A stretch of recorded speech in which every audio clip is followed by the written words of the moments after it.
بسم اللہ الرحمن الرحیم۔ السلام علیکم ورحمۃ اللہ وبرکاتہ۔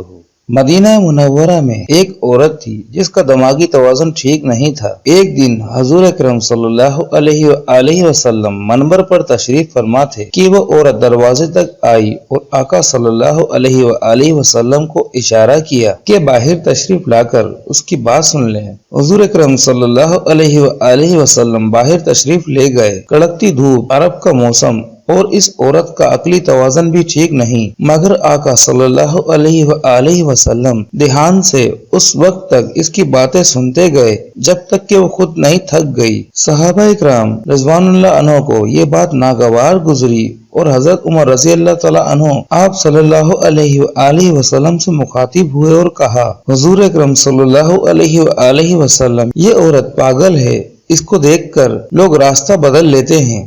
آپ صلی اللہ علیہ وآلہ وسلم کا وقت قیمتی، بدن نازک اور نبوت کی گہری ذمہ داری آپ پر عائد ہے۔ آپ ایسی عورتوں کی باتیں نہ سنا کریں۔ پیارے آقا رسول اللہ صلی اللہ علیہ وآلہ وسلم نے جواب دیا، عمر، اس بیچاری کی پورے مدینے میں کوئی نہیں سنتا، میں بھی نہ سنوں؟ سبحان اللہ۔ ناظرین، پیارے آقا حضور اکرم صلی اللہ علیہ وآلہ وسلم کی محبت میں ایک بار لازمی درود شریف پڑھیے اور اس ویڈیو کو لائک کیجیے۔